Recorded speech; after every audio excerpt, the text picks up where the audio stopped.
a folktale from Mexico. There was once a little ant.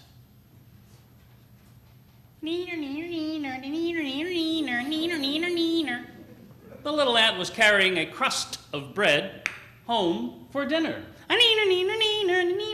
When, out of the sky, there fell a little snowflake right in the ant's path. Now, snow is made of ice. Ice is very slippery. And the little ant, not watching where it was going, stepped on the snowflake, slipped, and fell. The little ant said, "Snowflake, you big bully! You fell in front of me on purpose just to make me slip and almost broke my leg!" "Well, Snowflake, you're not going to get away with it. I'm taking you to court." The little ant grabbed the snowflake and dragged the snowflake all the way to court, right before the judge. You guys know what I mean when I'm talking about a judge? Judge is the sort of person whose job it is to help sort out and untangle problems when people have trouble and arguments. Sometimes your mom's a judge. Sometimes your dad's a judge. Sometimes your older brother or sister's a judge. Sometimes your teacher. However that may be, that's where the little ant took this argument. The little ant went to the judge and said, "Judge, arrest that snowflake. He's a big bully. He fell in front of me on purpose just to make me slip and almost broke my leg." And the judge said, "Is that so? Well, now we will just see about that. Little ant, little snowflake, you big bully, you're the one who fell from the sky to slip the ant and almost broke that ant's leg? Now, just what do you say for yourself?" And the snowflake said, "Oh, Your Honor, don't arrest me. No, I'm not a bully at all. No, I had to fall to get away from the real bully. He's so mean. He's so hot. He always melts me into a drop of water. No, I'm not the one. You should arrest the sun." And the judge said, "Is that so? Well, we will just see about that." He opened up the window and he called out to the sky, "Sun, get in here." Into the court came the sun. And the judge said, "Son, chill out. You big bully, you think you're so hot? You're the one who melts the snow, who slipped the ant and almost broke that ant's leg. Now, son, what do you say for yourself?" And the son said, "Your Honor, don't arrest me. I've got to be as bright as I can be. Because the real bully's always trying to cover me up. He puts a shadow over me. Don't arrest me. Arrest the cloud that covers me." And the judge said, "Is that so? Well, we will just see about that. Cloud, get in here."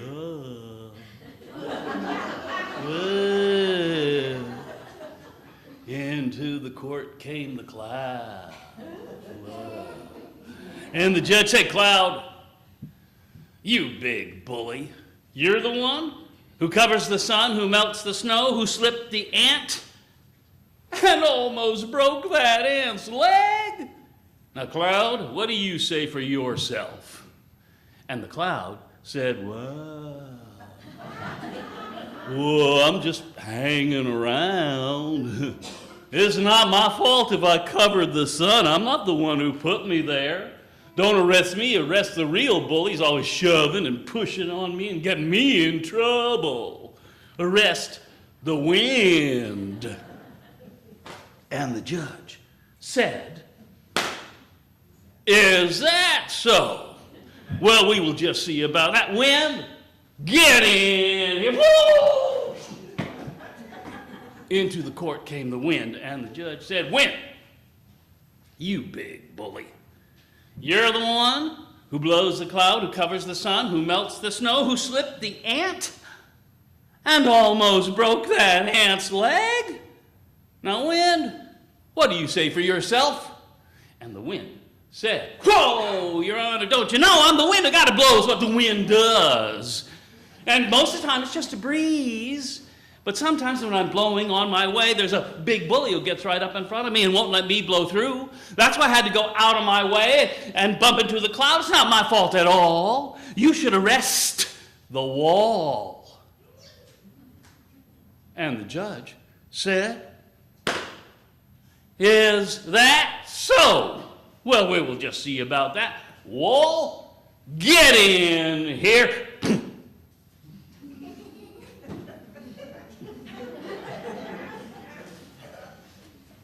Into the court came the wall. A big stone wall, wide and tall, and the judge said, "Wall, you big bully, you're the one who stops the wind, who blows the cloud, who covers the sun, who melts the snow, who slipped the ant and almost broke that ant's leg. Now, wall, what do you say for yourself?" And the wall said, Well, I got to be as thick as I can be, because the real bully's always digging and digging in me to make a house. You ought to arrest the mouse."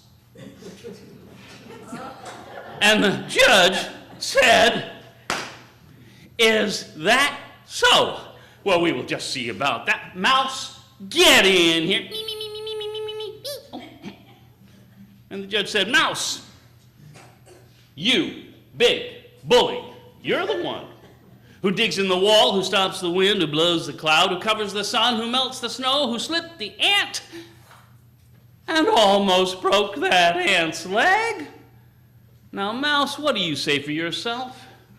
And the mouse said, "Oh, Your Honor, don't arrest me. You don't understand. I have to make my house inside that wall. It's the only place I'm safe from the real bully who's always chasing me.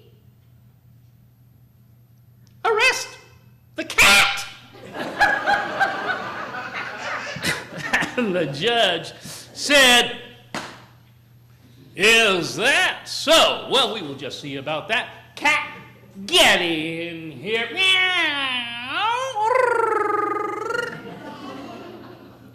Into the court came the cat, and the judge said, "Cat, you big bully, you're the one who chases the mouse, who digs in the wall, who stops the wind, who blows the cloud, who covers the sun, who melts the snow, who slipped the ant and almost broke that ant's leg. Now, cat, what do you say for yourself?" And the cat said, "No, Your Honor, don't arrest me. I'm not really trying to chase a mouse. I'm just trying to get away from the real bully who's always chasing me. Arrest the dog." And the judge said, "Is that so? Well, we will just see about that. Dog, get in here."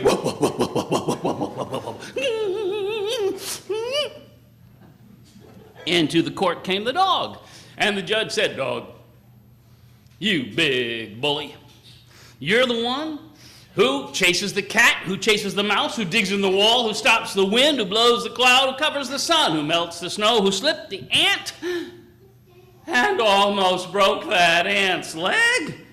Now, dog, what do you say for yourself?" And the dog said, "Oh, don't arrest me. Oh, no, I'm not really trying to chase the cat. I'm just trying to get away from the real bully. He's so mean, he ties a leash on me. Don't arrest me, arrest my master, the man." And the judge said, "Is that so? Well, we will just see about that. Man, get in here." Oh, what is it? I didn't do it. I was nowhere near the place. Anybody tell you? I'd never do a thing like that anyway. What'd I do, huh? Into the court came the man, and the judge said, Man, you big bully. You're the one who leashes who chases who digs in who stops who blows who covers who melts who slipped and now, man, what do you say for yourself? And the man said, huh? Well, I'm too busy to bully anybody. You don't understand. I got to protect my family from all the thieves that are stealing from us, all our bread, our crumb by crumb and crust by crust. Don't arrest me. Arrest the real bully who steals from me. Arrest the little ant. And the judge said, is that so? Well, we will just see about that. Little ant? But you're the one who started this whole thing in the first place. So you are the one who steals from the man who leashes the dog, who chases the cat, who chases the mouse, who digs in the wall, who stops the wind, who blows the cloud, who covers the sun, who melts the snow, who slipped the ant, and almost broke your leg. Now, little ant, what do you say for yourself? And the little ant looked all around that crowded court and said, well, I'm sorry. And the judge said, well, I'm glad you're sorry, little ant, but I hope you learned your lesson. For remember this, no matter how great, no matter how small, what is done by one makes a difference to all. And that's the story of the little.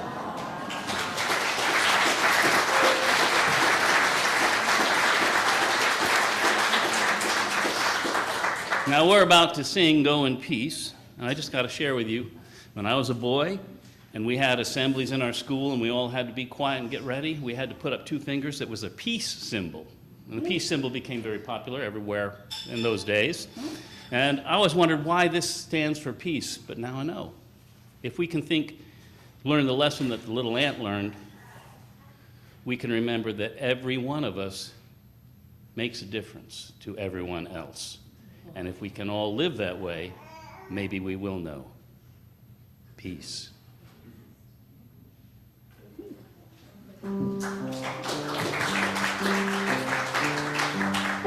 go in peace, now go in peace. Lay the love of God surround you everywhere, everywhere you may go. Go now in peace. Lay the love of God surround you everywhere, everywhere you may go. A little something from Walt Whitman. All the things of the universe are perfect miracles, each as profound as any. I will not make poems with reference to parts, but I will make leaves, poems, poemets, songs, says, thoughts with reference to ensemble.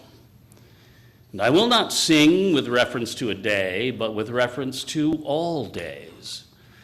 And I will not make a poem, nor the least part of a poem, but has reference to the soul. Because, having looked at the objects of the universe, I find there is no one nor any particle of one, but has reference to the soul. Well, good morning again, and happy Independence Day holiday for everybody. It's a pleasure always to be back here this time of year. Lately, the cultural dialogue, when it's not been concerned with aging and ageism, has been very much concerned with judgment and justice. So that's been on my mind too. And I find in the realm which I swim of fairy and folk tales, there is a deep yearning that you can feel in most folk tales, a deep yearning for justice. A yearning well articulated by Dr. King when he said that the arc of the moral universe is long, but it bends towards justice. You can feel that yearning in a simple story like the story of the little ant, yearning for justice.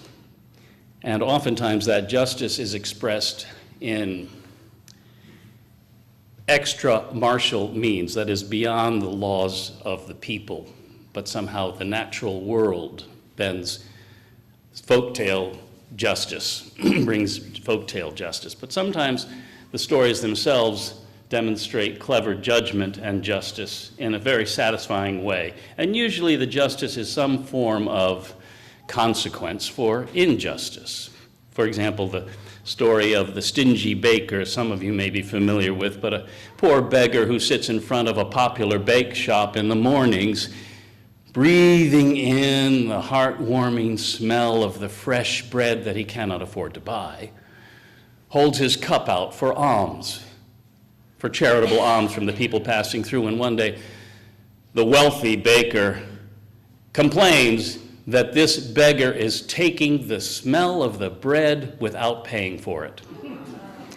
Takes him to court before the judge, and the judge hears the argument and awards judgment to the baker.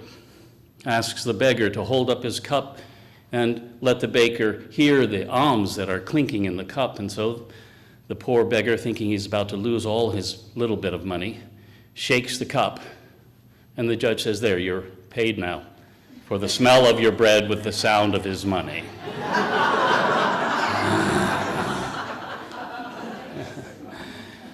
There's a story from China, similarly, a poor young girl who sells fresh rice cakes at market that her grandmother makes every morning, steaming and greasy in a basket. And as she sells them, she tucks the coins that she receives for the sales in the basket underneath the cakes. And one day she sold all the cakes and is very happy at the bounty she's about to bring home when she stops to help a poor mother with her child, sets her basket down beside a stone. And when she comes back to the basket, finds that the coins are all gone. And so she puts up a cry, of course, upset, and all the people are gathered, and everyone professes innocence, and so the judge determines that it must be the stone who has stolen the money, since the stone stands mute and will not speak to defend itself. And so he announces that by various arcane means he can ritualize, create a ritual that will bring a confession from the stone. But in order to do this, everyone must contribute a coin to the bowl of water that he holds. And as everyone in the marketplace does so, the baker, last of all, drops in a coin, and a film of oil covers the water, revealing that the baker's coin had been taken from the rice cake basket. It's fun, isn't it? Satisfying.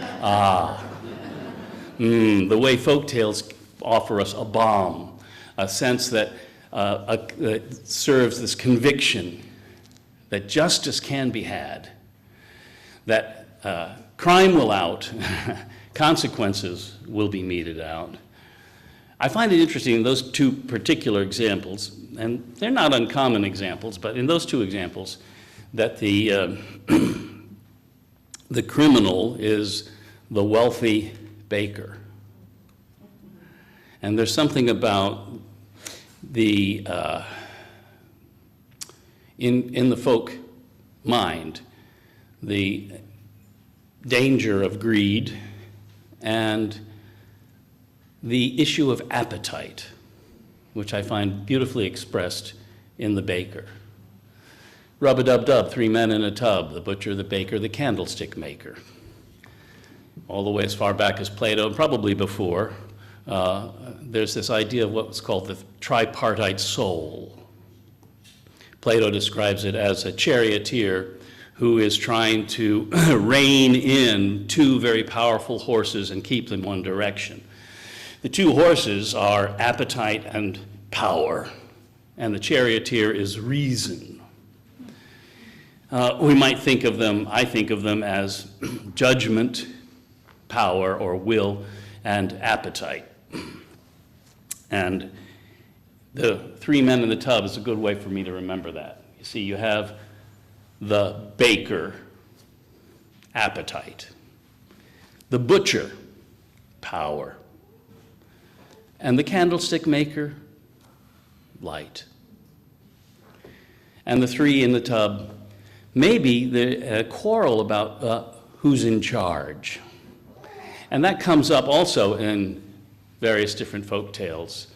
A myth from Greece about a king named Erysichthon, who was ambitious to build a great feasting hall and a long table for banqueting. He loved his parties and his pleasures, he loved his indulgences, and so in the forest he went searching for the wood to build his mansion, for the hard wood everlasting to fulfill this ambition. And the forest fell beneath him as he cut into the darkness, until at last he comes before the great oak tree, sacred at the center. It is the numinous child of Demeter, goddess of the earth, who appears before Erysichthon, pleading that he turn away from harming and he stay his hand from cutting what was numinous and sacred. But Erysichthon, filled with lust for his desire, pushes past her and attacks the sacred oak tree. And as he cuts into that tree, red blood flows in the forest. And when at last he cut its center, that tree's falling scars the heavens. But he takes the sacred timber and he builds his feasting table, drinking deep and celebrating his great pride and great power. But the goddess, unforgiving, calls her sister to his chamber. Foul famine comes upon him to embrace him in his slumber, wraps her thighs about his belly, lick the salt off of his forehead, drawing sustenance out of him and replacing it with hunger. And then, ravenous with hunger, in the morning he runs screaming, calling for his servants to bring him food. And his servants work all hours, baking, boiling, broasting, roasting, toasting, blanching, frying, food of all kinds, bringing courses out of counting. Not a crumb escapes his notice. Any drink that falls beneath him, he kneels upon it with lapping, like more like a beast than something human.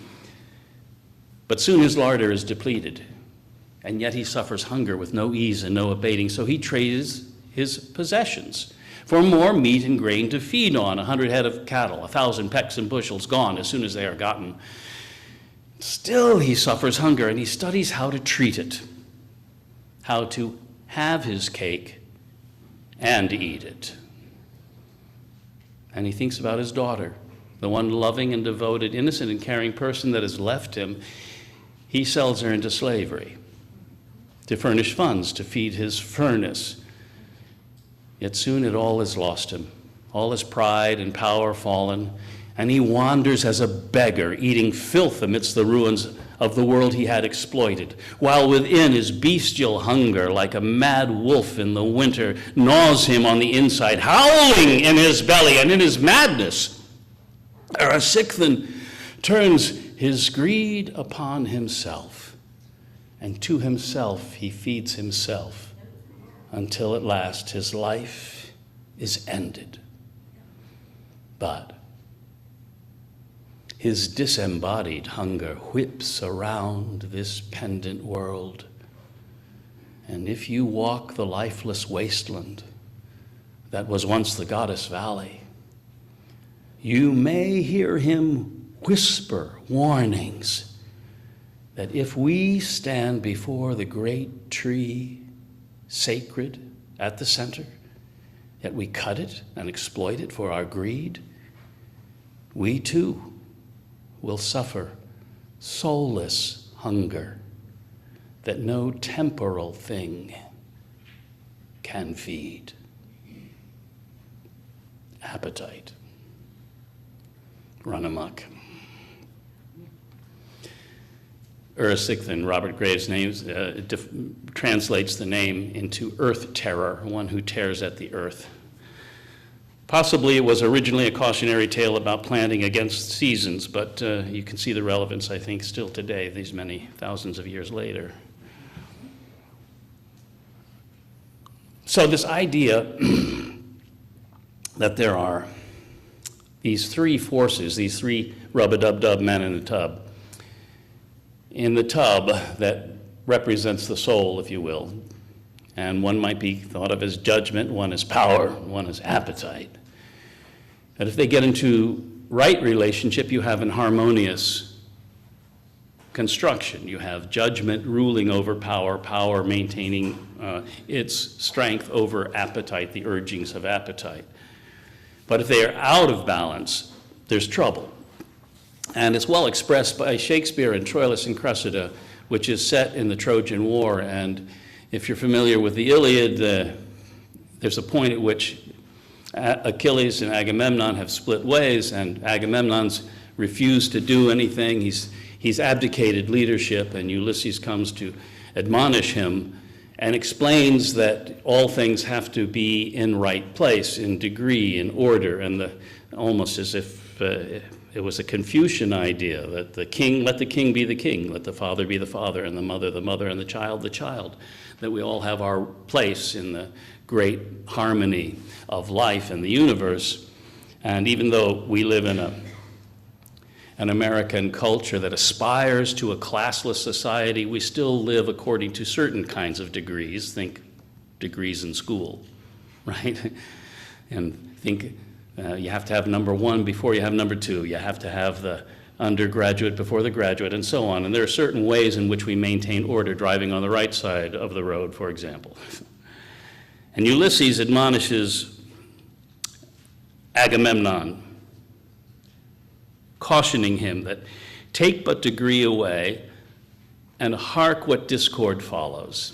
Each thing includes itself in mere repugnancy. The bounded waters should lift their bosoms higher than the shore and make a sop of all the globe. The rude son should strike his father dead.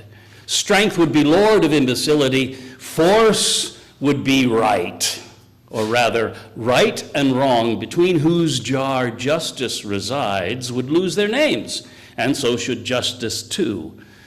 Then everything includes itself in power. Power into will. Will into appetite. And appetite and universal wolf, so doubly seconded with will and power, must perforce make an universal prey and last eat up himself.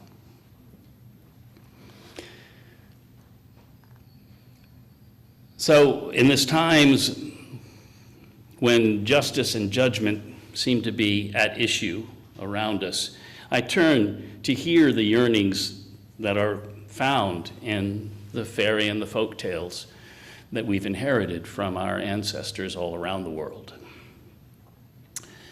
And I have one in particular that comes to mind that involves appetite, for sure, and judgment as well, from Ethiopia, where Arha is slave to the wealthy merchant Haptum in the great market city of Addis Ababa, in the foothills of the Mount in Toto.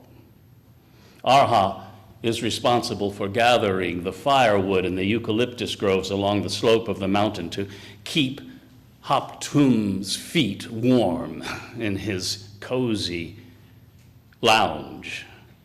And on a cold winter night, Arha returns with a heavy load of wood upon his back and kneels beside the hearth and feeds the fire as Haptum sits back and enjoys the growing heat and the warming of his feet. And he says to Arha, "Is it cold out there tonight?" "Yes, master, bitter cold." "Ah, how lucky I am," says Haptum, "that I can sit here and enjoy the heat of this fire. I wonder, Arha, do you think a man might endure a cold night on the summit of Mountain Toto with weather like this? Master, I do not know. Many things that we thought impossible have been proven possible, so it may be that there is nothing that a man cannot accomplish if he needs. That's what I'm thinking too, says Hoptum. I'm wondering what would happen should a man be stripped naked and made to stand on the bare face of the mountain in the cold winter wind, without shelter, without food, without fire, like I have here. Could he endure such a long, harsh night? Master, I cannot say. So often it seems that nothing is impossible. Yes, that's what I'm thinking too, says Hoptum. I tell you what, Arha, if you would like, I will grant you your freedom, land, and cattle of your own. If you would try to stand upon the face of Mountain Toto naked, without shelter, food, or fire, and endure the night in this winter wind,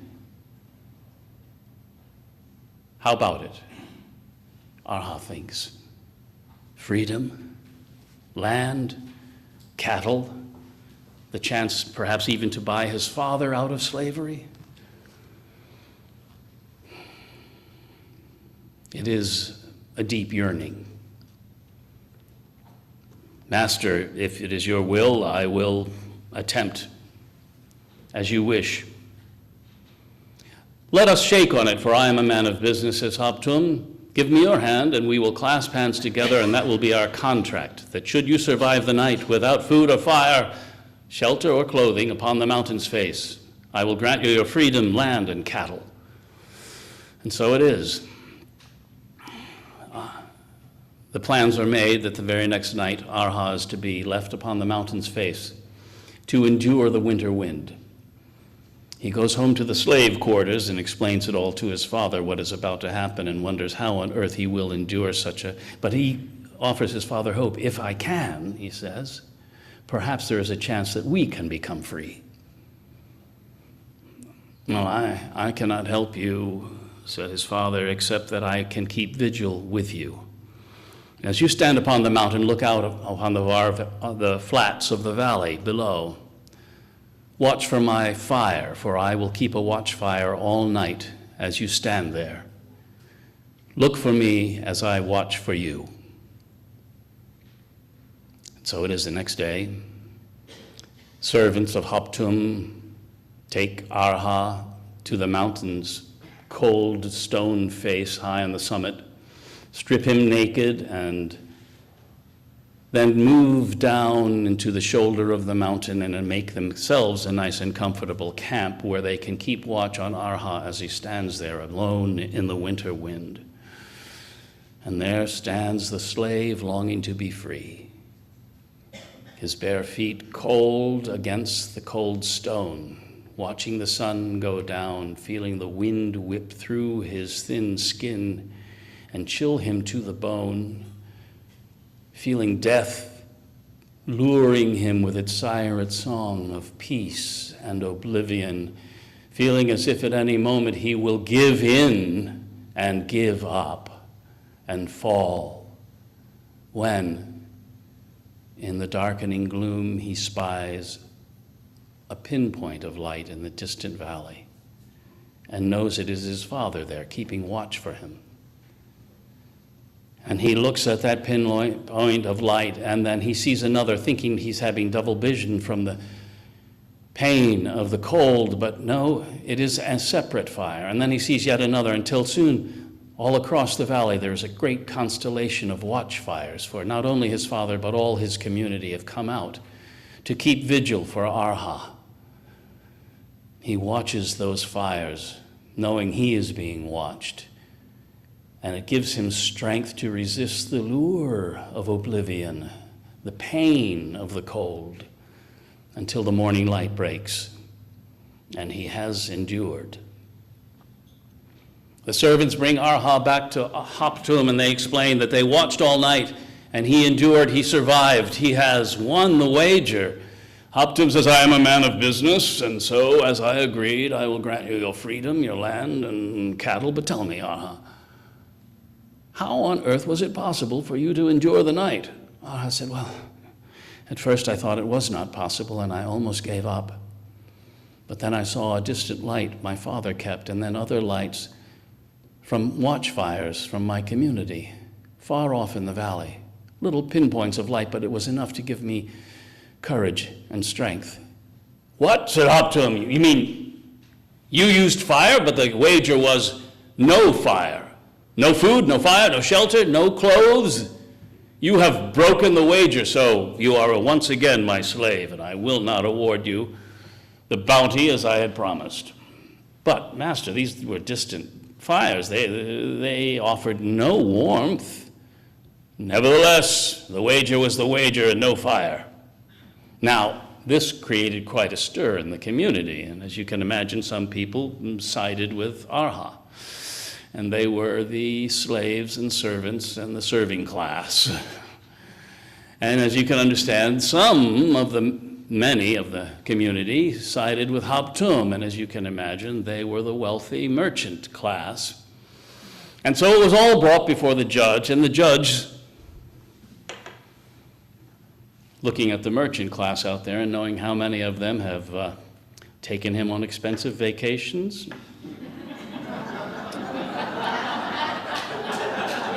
given him fancy gifts, helped to garnish his wages or improve on them, sided with Hoptum, and the merchants were all delighted that their form of justice had been upheld. Now, it just so happened that Nasruddin had been in Addis Ababa trading donkeys, which that's another story. Nasruddin was quite well known in the area. He was a very popular man for his quirky nature. And when Nasruddin heard about this judgment and he heard about the situation between Hoptum and Arha, he said, such a clever merchant as Hoptum who can show how well he can manage a bargain and how clever he can be even when he seems to be in a tight spot, he deserves celebration. I will put together a great banquet and invite all of the merchants to come, and we will celebrate the cleverness of Hoptum for how he was able to slip through this narrow crevice of law. And so everyone was excited. A great pavilion was raised, and tables were laid with places for each of the guests, and all the merchant class came to sit at the long tables and get ready for the feast to celebrate Hoptum, who was seated in a place of honor, and their servants and their slaves waited outside, and in the nearby cooking tents, the sizzling and the chopping and the roaring of the cook fires and the smoke and the smell of that feast was enticing. And they all sat there at their places, mouths watering for the good food that was to come to them. And Nasruddin stood before them all and said, "We have gathered to celebrate the cleverness of our peer Hoptum. Look at how cleverly he showed the idiots of the serving class who are dull and not at all capable of ruling the world the way we can. Look at how cleverly he has maintained his station, and by so doing, our station as well. Let us give thanks to Hoptum." "Yes, everyone, yes, yes, yes. Enjoy the feast, my friends," said Nasruddin. "Yes, yes, yes, wonderful." They all cheered, they all cheered. Oh, the smell of the feast was just so enticing. But as they sat there, no food was being served. No drink was coming to their empty cups. It must not be ready yet. They waited a little longer until they became impatient, and they began to clamor, "Nasruddin, where is this food that you have promised us? This feast that we are all hungry for? We can smell it. It must be right out there. Let us eat." Nasruddin said, "I thought you would be happy with this feast that I've prepared for you. Can you not take sustenance from the smell of my feast? When Arha was able to take heat from a distant fire in the valley? Then they all looked at Haptum. You know, when you're faced with your peers and they are hungry on your account, their loyalty weakens. Haptum, they said, maybe you want to reconsider this wager. He was shamed in public. Not by the serving class, it was not matter to him, but his peers, his own peers. And so he said, yeah, I guess it was not fair of me to break my word. I can see now that distant fires in the valley could not keep a man warm on the mountain. Arha has indeed succeeded where I thought and indeed hoped he might fail. Let him be a free man. Let it all be heard here and known that he will now have land and cattle. Arha, come and sit beside me as my peer, and we will discuss the terms of this wager and how we will make your life well as a free man. At that, Nasruddin called forth the feast, and the food was served to all in attendance. And Arha and Haptum sat together, now as equals. Finally, Haptum turned to Arha and said, now, you know, if it was not heat from those distant fires in the valley, how on earth were you ever able to survive that cold night? And Arha thought about it. It was not heat from those fires, but hope from the light and the support of my community that held me up.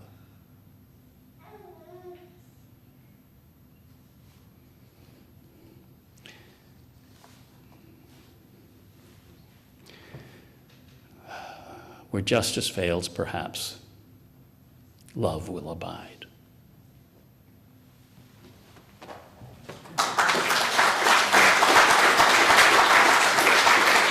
Give me once more, here I am. When judgment serves power and power serves appetite, what justice can we hope for? One more story, but just an aside as well.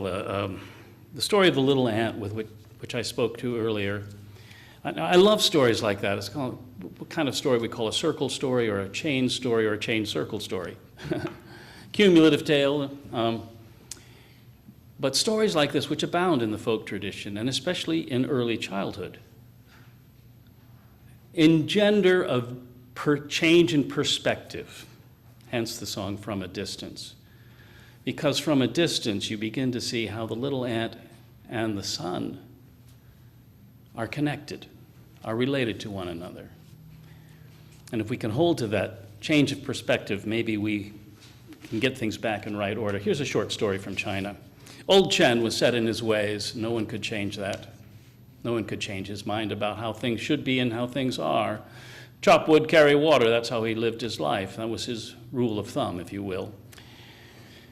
One day he went out to chop wood, and he could not find his axe. It was his father's axe before him and his father's father before that, and it had been in the family handed down from hand to hand. It was a precious item, important to him, and it was gone. Someone obviously had stolen it. He looked across the field at his neighbor's house, and there was his neighbor's sultry son sitting in the shade of a cooling tree on a hot day, whittling idly away on a stick. And Chen knew. That is the born thief. Look at that lazy child. His old father is only getting older. How can his father manage without the help of his son? And the son is just sitting there lazy, wasting time, not doing the hard work that needs doing. It's easy for someone like that to just come and take, not make. Look at the way his brow is so low and his eyes so close set and the way he hunches forward. He's a natural-born thief. Well, he won't stay a thief any longer, for I will bring him justice. And so, righteously, Chen marched across the field to confront the slovenly neighbor's son. When he tripped over the axe that was fallen in the grass, where it was hidden from his view. And when he got up and saw that the axe was not stolen after all, but simply misplaced, he looked up again at his neighbor's son, who leapt from the shade as soon as his aging father stepped out the front door, and ran to help his father down the stairs and offered him the stout walking stick he had just been carving. And then the young man helped his aged father on down the path where they went to market together, and Chen thought, what a fine young man.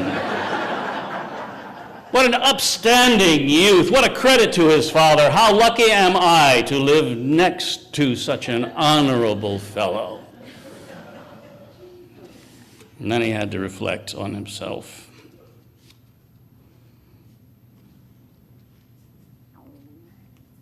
The boy had not changed. It was my way of seeing him that had changed. And when I was clinging to the love of my possessions, it blinded me to the love of my fellow man. From now on, let me look at others with charity and see in them their inherent worth and dignity, and know them to be innocent and worthy unless they demonstrate otherwise. And old Chen, as a result, became noted as a wise elder in his community and was often asked to solve and judge disputes. But how did he change his mind? Not because anyone else asked him to, but because he had the opportunity to see and change his perspective. Thank you, everyone. It's been a pleasure to always see you.